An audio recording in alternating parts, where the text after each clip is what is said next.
Hiya, Kevin from Technics here. Just thought we'd go through a few little maintenance things and how to look after and get the very best performance from your Technics turntable. So the first thing is obviously it looks beautiful. It's all glossy and fantastic. But how do we keep this clean and how do we keep it looking like this? Well, a lot of people go for a microfiber cloth and you can get different grades in microfiber cloths. So a lot of people will have something like this. They'll have it sat underneath their kitchen sink or whatever else, and they're really handy. Apart from this is actually a really coarse one. So personally, I use something much finer than this. Quite often I'll use just something small, even if it's like I wear glasses, so I use a lens cloth just to make sure that you're not putting any micro scratches on it that can look like just really distracting for me. So a really fine microfiber cloth, nothing just too abrasive that you get that coarse kind of look from. What else can you buy to make sure you're getting the best performance? Well, one of the easiest things is a little set of digital scales. So you'll have set up your Technics turntable and maybe you watched a video on how to set it up and how to balance that tone arm.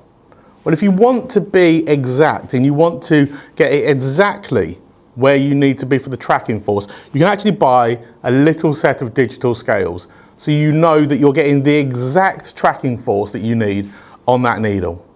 They're really cheap and actually make setting up a little bit less exciting, but a lot more precise.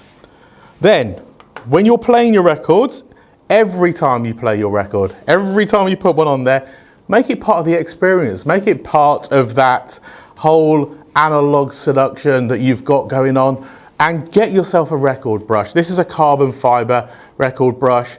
Really simple, just start the record before you put the stylus on, hold the record in place. Because this is quite a wide one, you start on the back and you roll it as you go through, but have the record move in, and that'll get you a lot of the static gone and any dust that's already in place. Finally, your stylus. So you need to keep your stylus clean as well, because they'll collect dust. So you can get, and a lot of styluses come with little tiny brushes like this. So it's literally held in the box and they're okay, they're fine. If you want something that's a little bit better and will get really into there, you can also get little pots of gel. So it's basically just a tiny pot of sticky gel, and all you do is just lower the stylus onto the gel. Any dust or debris that's on there will stick to this rather than your stylus. Then you've got a clean stylus and a clean record. You're running to time. It's a 45. You've used your adapter. You've got a clean lid that you've put to one side, and your music is going to sound fantastic. Enjoy your music as much as I do. Thanks a lot. Bye-bye.